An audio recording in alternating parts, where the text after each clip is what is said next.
வணக்கம், டாக்டர் கோமதி கோயம்புத்தூர்லேருந்து பேசுகிறேன். இன்றைக்கு இந்த வீடியோவில் நம்ம என்ன பேச போகிறோம்னா, பிஇபி அப்படிங்கிற செக்ஸ் நோய் தொற்று சம்பந்தமான ஒரு ப்ரொடெக்டிவ் மெடிசன் பற்றி தான் பேச போகிறோம். சாதாரணமாக திருமணத்திற்கு வெளியான ஒரு பால் உறவு அப்படிங்கிற அன்ப்ரொடெக்டட் செக்ஸ் அப்படின்னா பாதுகாப்பு இல்லாத உடல் உறவு திருமணத்திற்கு வெளியானது நோய் கிருமி தொற்று இருக்குமோ அப்படிங்கிற ஒரு பயத்தை கொடுக்கக்கூடிய ஒரு சிச்சுவேஷன் நீங்கள் நினச்சிக்கோங்க.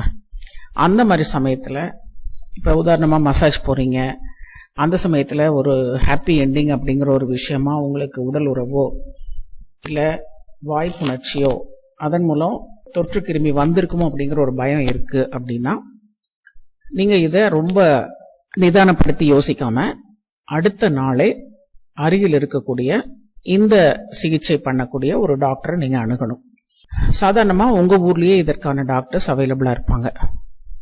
அவங்க என்ன பண்ணுவாங்கன்னு கேட்டிங்கன்னா, ஆரம்பத்தில் உங்களுடைய உடல் ஆரோக்கியத்தை அனலைஸ் பண்ணிவிட்டு உங்களுக்கு இந்த போஸ்ட் எக்ஸ்போஷர் ப்ரொஃபிலாக்டிக் மெடிசின் அப்படிங்கிற ஒரு வகையான மருந்து கொடுப்பாங்க. கொடுக்கும் பொழுது உங்களுக்கு அந்த நோய் தொற்று உண்டாகாமல் பாதுகாத்து கொள்ள அது உதவும்.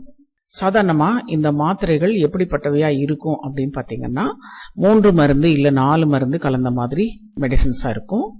அந்த மருந்துகளை நீங்க ப்ராப்பரா யூஸ் பண்ணும் பொழுது உங்களுக்கு அந்த தொற்று வராமல் பாதுகாத்துக்க முடியும் அப்படிங்கிற ஒரு விஷயத்த சொல்றதுக்கு தான் இந்த வீடியோ நான் பண்ணியிருக்கேன். ஓகே, பாதுகாப்பான உடல் உறவு எப்பொழுதும் நல்லது.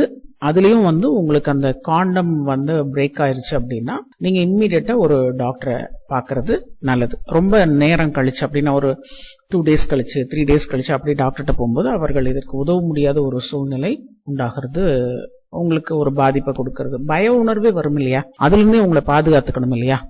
ஓகே, ஸோ இதை பத்தி நீங்க தீவிரமா தெரிஞ்சுக்கணும் அப்படின்னா எங்களை மாதிரி செக்ஸ் டாக்டர்ஸ் பாருங்க, வெனீரியாலஜிஸ்ட் பாருங்க, ஸ்கின் டாக்டர் பாருங்க, எம்டி படிச்ச ஆண் டாக்டர் பாருங்க, நீங்க ஒரு பெண்ணா இருந்தீங்கன்னா டிஜிஓ படிச்ச டாக்டர், எம்எஸ் ஓஜி அப்படின்னு படிச்ச ஒரு பெண் டாக்டர் பாருங்க. இவர்கள் எல்லாம் உங்களுக்கு உதவ முடியும். Okay, wish you all the best.